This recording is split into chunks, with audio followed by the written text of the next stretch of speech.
Hello. आज के इस वीडियो में हम लोग संपत्तियों एवं दायित्वों के पुनर्मूल्यांकन के लेखे इसके बारे में जानेंगे और सवाल बनाना भी सीखेंगे। ए, बी और सी एक फर्म में साझेदार हैं जो 1:2:3 में लाभ हानि बांटते हैं और उनका बैलेंस शीट इस प्रकार है।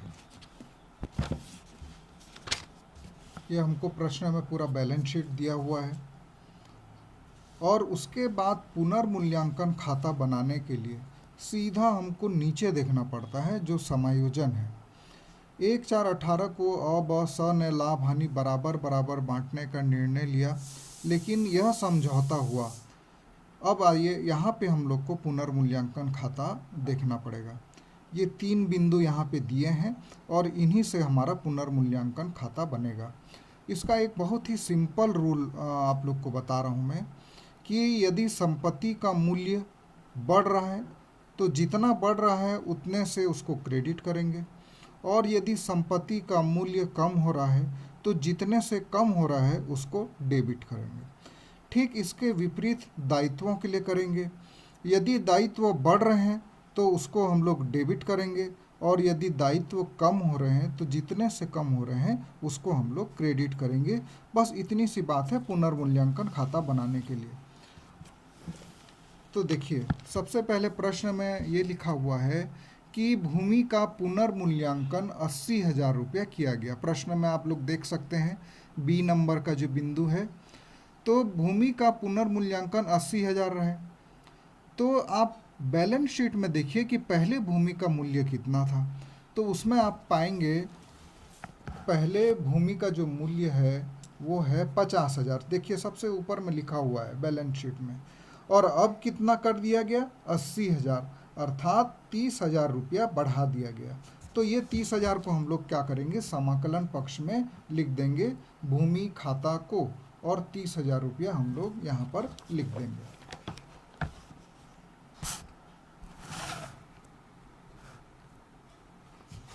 उसी प्रकार से हम लोग देखेंगे लिखा हुआ है भवन पर 6% ह्रास लगाया जाए। तो 6% ह्रास का मतलब क्या होता है, मतलब संपत्ति के मूल्य में कमी हुई है। तो हम लोग भवन हमारे बैलेंस शीट में लिखा हुआ है 50,000। 50,000 का हम लोग 6% निकालेंगे तो आएगा 3,000। चूँकि संपत्ति का मूल्य कम हो रहा है इसलिए इसको विकलन करेंगे। उसके बाद एक चीज़ और लिखा हुआ है कि 6,000 के लेनदार दावा प्रस्तुत नहीं करेंगे। मतलब हमारा क्या है, दायित्व कम हो रहा है, दायित्व कम हो रहा है तो हमारा फ़ायदा हो रहा है, तो इसलिए ये समाकलन पक्ष में आएगा, और हम लोग लिख देंगे लेनदार खाता को अपलेखन, और 6,000 रुपया हम लोग यहाँ पर लिख देंगे। तो इस प्रकार ये छोटा सा पुनर्मूल्यांकन खाता बनता है। यदि संपत्ति के मूल्य में वृद्धि हुई है तो उसको समाकलन, संपत्ति के मूल्य में कमी हुई है तो उसको विकलन, दायित्व में कमी हुई है तो समाकलन, और दायित्व में वृद्धि हुई है तो उसको हम लोग विकलन, यहाँ पे नहीं है लेकिन यदि रहता तो हम लोग उसको विकलन करते। उसके बाद हम लोग देखेंगे कि दोनों पक्ष का योग लगा लेंगे हम लोग। पहले समाकलन पक्ष का योग लगाएंगे तो पाएंगे हम लोग 36,000 आता है। इसी को हम लोग विकलन में भी लिख देंगे 36,000, और इसमें से ये 3,000 को हम लोग घटा देंगे तो हमारे पास बचेगा 33,000। और ये जो 33,000 है इसको पुराने अनुपात में अर्थात 1:2:3 में हम लोग साझेदारों को बांट देंगे। तो इसको बांटेंगे तो आएगा 5500, 11,000 और 16,500। तो इसको हम लोग इस प्रकार से लिख देंगे पूंजी खाता से, ए के में 5500, बी के में 11,000 और सी के में 16,500। तो इस प्रकार हमारा ये छोटा सा पुनर्मूल्यांकन खाता बनता है। अब उसके बाद आते हैं हम लोग को पूंजी खाता भी बनाने के लिए कहा गया है। तो पूंजी खाता आप लोग पिछले अध्याय में भी सीख चुके हैं। जब लाभ हानि नियोजन खाता हम लोगों ने बनाया था तब आप लोगों ने सीखा था स्थायी विधि से और परिवर्तन विधि से पूंजी खाता बनाना। तो यहाँ पे हम लोग परिवर्तन विधि से ही बनाते हैं सवाल को, पूंजी खाता। तो सबसे पहले आएगा शेष लाया गया, और ये शेष लाया गया आपको कहाँ से मिलेगा, बैलेंस शीट से। बैलेंस शीट में मैं आपको दिखा देता हूँ। देखिए इस तरफ लिखा रहेगा हमेशा 1,50,000 और 25,000। इसको कुछ नहीं करना है, सीधे लाके यहाँ पर लिख देना है 1,50,000 50,000 और 25,000। यहाँ गलती से 1,80,000 हो गया है, 1,50,000 और 25,000। उसके बाद प्रश्न में दिया है सामान्य संचय 30,000, तो इसको भी हम लोग पुराने अनुपात में बांट देंगे, अर्थात 1:2:3 में। तो ये आ जाएगा 5,000, 10,000 और 15,000। अर्थात यदि बैलेंस शीट में कुछ पुराना संचय और कोष रखा हुआ है तो पुनर्गठन के पहले उसको भी हम लोग पुराने साझेदारों को पुराने अनुपात में बांट देते हैं। उसके बाद हम लोग पुनर्मूल्यांकन खाता को देखेंगे। पुनर्मूल्यांकन खाता हमने यहाँ पे बनाया था, तो उसमें साझेदारों को लाभ हुआ था 5500, 11,000, 16,500। उसको भी हम लोग यहाँ पे लिख देंगे 5500, 11,000 और 16,500। उसके बाद प्रश्न में लिखा हुआ है ख्याति, फर्म की ख्याति का मूल्यांकन 1,50,000 किया गया, तो इसको भी हम लोग पुराने साझेदारों को बांट देंगे 1:2:3 में। तो इसको 1:2:3 में बांटने पर यह आएगा 25,000, 50,000, 75,000। अब पूरे समाकलन पक्ष का योग हम लोग लगा देंगे और इसी को विकलन पक्ष में भी लिख देंगे। और जब भी हम लोग ख्याति का ट्रीटमेंट करते हैं तो उसको अपलिखित भी करना पड़ता है। यदि हमको मिला हुआ है ख्याति तो अपलिखित भी करते हैं, तो 1,50,000 को अपलिखित करेंगे। उसको चूंकि बराबर बराबर बांटने का निर्णय लिया गया है तो इसको अपलिखित करने के लिए 50,000, 50,000, 50,000 हम लोग विकलन पक्ष में लिख देंगे।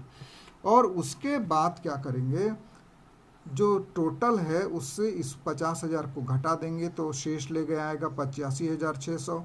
और यही राशि इनके बैलेंस शीट में भी आएगा। बी का आएगा 71,000 और सी का आएगा 81,500। तो ये जो शेष ले गए हैं इसको अब हम लोग बैलेंस शीट में ले आएंगे 85,500, 71,000 और 81,500। ये तीनों का टोटल हम लोग यहाँ पर लिख देंगे। उसके बाद बैलेंस शीट, पुराना बैलेंस शीट देखेंगे तो वहाँ पे लिखा हुआ है लेनदार 50,000 और 6,000 हमने अपलिखित किया अर्थात कम किया, तो इसका हो जाएगा 44,000। दे बिल भी पुराने बैलेंस शीट में लिखा हुआ है, एज इट इज़ रहेगा, कि इसमें कोई परिवर्तन नहीं होगा। उसके बाद हम लोग आते हैं संपत्ति तरफ। संपत्ति में हम लोग देखेंगे कि भूमि का मूल्य पहले 50,000 था, पुनर्मूल्यांकन के पश्चात 30,000 बढ़ गया, तो अब भूमि का मूल्य हो जाएगा 80,000। भवन था पहले 50,000, उसमें हम लोगों ने 3,000 रुपया ह्रास लगाया अर्थात मूल्य कम किया, तो उसका वैल्यू हो जाएगा 47,000। उसी प्रकार प्लांट में कोई चेंज नहीं है, स्टॉक में कोई चेंज नहीं है, देनदार में कोई चेंज नहीं है, बैंक में कोई चेंज नहीं है। तो पिछले बैलेंस शीट से ये चारों को हम लोग सीधे सीधे उतार देंगे और उसके बाद दोनों पक्ष का योग लगाएंगे। यदि ये दोनों सही बराबर आ रहा है मतलब हमारा उत्तर सही है। तो हम लोगों ने यहाँ पे जोड़ लगाया तो 3,02,000 इधर भी आया दायित्व तरफ और 3,02,000 संपत्ति तरफ। तो इस प्रकार हम लोग देखते हैं कि ये हमारा सवाल मतलब सही है। अब एक प्रश्न देख लेते हैं हम लोग इसी से संबंधित। लव और कुश एक फर्म में साझेदार हैं, इनका लाभ हानि विभाजन अनुपात 3:2 है और उनका बैलेंस शीट दिया है। पुनर्मूल्यांकन के लिए हमको दिया हुआ है भवन का मूल्य, प्लांट का मूल्य, देनदारों पे। और यहाँ प्रश्न में एक विशेष बात लिखी हुई है कि साझेदारों के लाभ हानि में परिवर्तन के परिणाम को प्रदर्शित करना है और वो भी पंजी प्रविष्टि के द्वारा। तो आइए हम लोग देखते हैं इसको कैसे हम लोग हल करेंगे। तो सबसे पहले हम लोग छोटा सा पुनर्मूल्यांकन खाता बनाएंगे। सबसे पहले भवन का मूल्य 20,000 से बढ़ाया जाए लिखा हुआ है, तो सीधा सीधा हमको दे दिया गया है कि 20,000 बढ़ाना है, तो हम लोग समाकलन पक्ष में 20,000 लिख देंगे। फिर लिखा है कि प्लांट का मूल्य 2,000 कम किया जाए, तो हम लोग यहाँ पे 2,000 विकलन कर देंगे। फिर लिखा है कि देनदारों पर 5% संचय करना है मतलब कम करना है, तो देनदार जो है हमारे बैलेंस शीट में दिया है 10,000, उसका 5% 500। तो इस प्रकार समाकलन योग ज़्यादा है 20,000, उसमें से 2,500 को घटा देंगे तो जो लाभ आएगा वो है 17,500। अब चूंकि इसमें लाभ हानि में परिवर्तन को प्रदर्शित करना है तो इसीलिए हम लोग क्या करेंगे, इनके त्याग अनुपात की गणना करेंगे। और त्याग अनुपात हम लोगों ने बहुत सारे सवाल बनाए हैं, तो इसको मैं ज़्यादा डिटेल में आप लोग को नहीं बताऊंगा। सीधा सीधा पुराना अनुपात, ऋण नया अनुपात। तो उसके बाद हमको ये मिलेगा कि लव ने अपने हिस्से से 1/10 त्याग किया है, और कुश को ये जो त्याग है वो किसको मिला है, कुश को 1/10।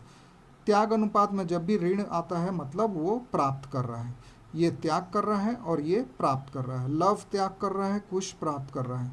तो इसीलिए जो पुनर्मूल्यांकन खाते में जो लाभ आया है 17,500, इसका जो 1/10 है वो हम लोग लव के खाते में क्रेडिट करेंगे क्योंकि वो त्याग कर रहा है, और कुश के खाते में डेबिट करेंगे क्योंकि वो प्राप्त कर रहा है। तो अब कुछ पंजी प्रविष्टि देखते हैं। सबसे पहले भवन का किए हम लोग, भवन के मूल्य में वृद्धि किए। जब भी वृद्धि होता है तो संपत्ति खाता विकलन होता है पुनर्मूल्यांकन खाता से। फिर जब संपत्ति के मूल्य में कमी होता है तो उनको समाकलन करते हैं, पुनर्मूल्यांकन खाता विकलन करेंगे मशीन खाता से 2000 और देनदार खाता से 500। और उसके बाद जो 1750 का हम लोगों ने वितरण किया था उसका एंट्री करेंगे कुश का पूंजी खाता विकलन 1750, लव के पूंजी खाता से 1750। अब एक छोटा सा पूंजी खाता भी बना लेंगे, जैसे पिछले सवाल में हम लोगों ने देखा था।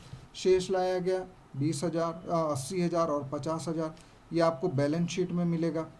उसके बाद जो ये प्रविष्टि किए थे हम लोगों ने कि लव का पूंजी खाता समाकलन किए थे, तो लव के पूंजी खाते में आके हम लोग 1750 लिख देंगे और कुश के पूंजी खाता को विकलन कर देंगे। ठीक उसी के उल्टा यहाँ पे करेंगे हम लोग, कुश के पूंजी खाता को डेबिट करेंगे और यहाँ पर लिखेंगे लव के पूंजी खाता से।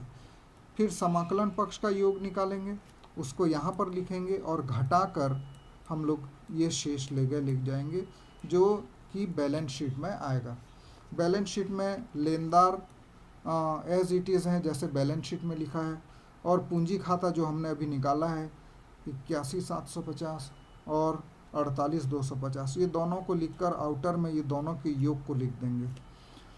समाकलन पक्ष में रोकड़ एज इट इज़ है जैसा कि बैलेंस शीट में था 25,000। भवन का मूल्य चूंकि बढ़ गया है 20,000 से, पहले था 60,000, भवन का मूल्य था 80,000। अच्छा, हम लोग चूंकि सिर्फ लाभ हानि में परिवर्तन को प्रदर्शित कर रहे हैं इसलिए एज इट इज़ इसको लिखेंगे 35,000। जो भी पिछले बैलेंस शीट में लिखा हुआ है उसको एज इट इज़ लिख देंगे, और ये आएगा इधर भी 1,70,000 और इधर भी 1,70,000।